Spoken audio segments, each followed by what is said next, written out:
To me, numbers never lie. Add it up, that's me.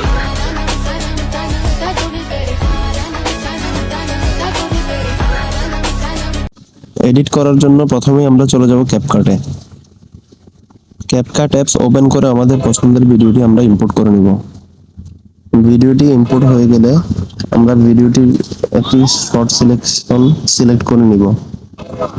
আমি আমার মতো একটা শর্ট সিলেকশন সিলেক্ট করে নিয়েছি, আপনারা আপনাদের যে শর্ট সিলেকশনটা ভালো লাগবে ওটা সিলেক্ট করে নেবেন। সিলেক্ট করা অবস্থায় ওখানে একটা স্পেল দিয়ে একটা অপশন থাকবে ফ্রিজ অপশন, ওই অংশটুকু ফ্রিজ করে দিবেন। ফ্রিজ করে দেওয়ার পরে ওখান থেকে একটা স্ক্রিনশট নিয়ে নেবেন। স্ক্রিনশট নিয়ে গ্যালারিতে গিয়ে ছবিটাকে ক্রপ করে নিয়ে সেভ করে নেবেন গ্যালারিতে। গ্যালারিতে সেভ করে নেওয়ার পরে গুগল জিমিনি ওপেন করবেন। জিমিনিতে গিয়ে ক্রিয়েট ইমেজে গিয়ে গ্যালারি থেকে ওই স্ক্রিনশট নেওয়া ছবিটি সিলেক্ট করে নেবেন। নিয়ে আপনি আপনার ইচ্ছা মতো জিমিনিকে বললে এডিট করে দেবে। তার থেকে ভালো একটা প্রম্পট লেখা আছে আমার বাড়িতে পাবেন, ওখানে এই প্রম্পটটা লিখে আপনি আপনার নাম বসিয়ে ছবিটা জেনারেট করে নেবেন। কিছু সময় অপেক্ষা করবেন, অপেক্ষা করার পরে ছবিটা ক্রিয়েট হয়ে যাবে। তো ছবিটা ক্রিয়েট হওয়ার পরে ওটা সেভ দিয়ে নেবেন। তারপর আবার ক্যাপকাটে চলে যাবেন। ক্যাপকাটে গিয়ে আপনার ওই ফ্রিজ দেওয়া যে ছবিটা আছে ওই ছবিটা ডিলিট করে দিবেন। ডিলিট করে দিয়ে আপনার গ্যালারি থেকে ওই এডিট করা ছবিটি ইম্পোর্ট করে নেবেন। আপনারা আগে থেকে আমার প্রোফাইলে রিলস ভিডিওটি ডাউনলোড করে রাখবেন সাউন্ড ইউজের জন্য। সাউন্ডটা ওখান থেকে অ্যাড করে নেবেন।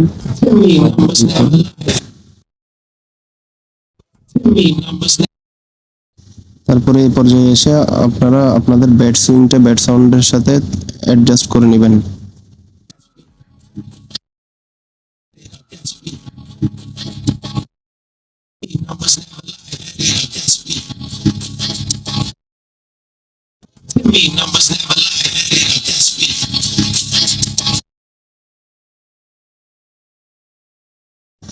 অ্যাড করার পরে এখানে একটা স্পেল অপশন আছে, এই স্পেল অপশন থেকে এখানে একটা অ্যানিমেশন যোগ করে নেবেন। অ্যানিমেশনটা আপনার অ্যাড করে নেবেন। অ্যাড করে অ্যানিমেশনটা আপনার ভিডিওর সাথে অ্যাডজাস্ট করে নেবেন।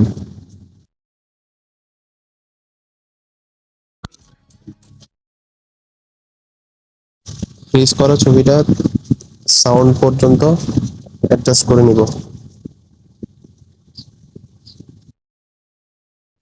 অ্যাডজাস্ট করে নিয়ে এখান থেকে একটা ভিডিও এফেক্ট দিয়ে দিব এই ফ্রিজ করা ছবির উপরে।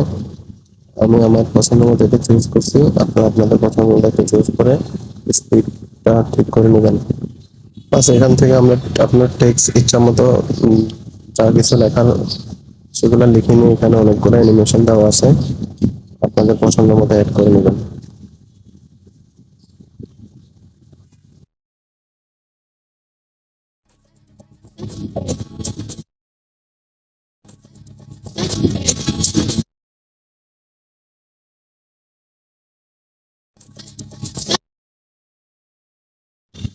ইচ্ছে মতো লেখাগুলো এড করে নিয়ে তারপরে এক্সপোর্ট অপশন দেখা যাচ্ছে উপরে ডান পাশে কর্নারে।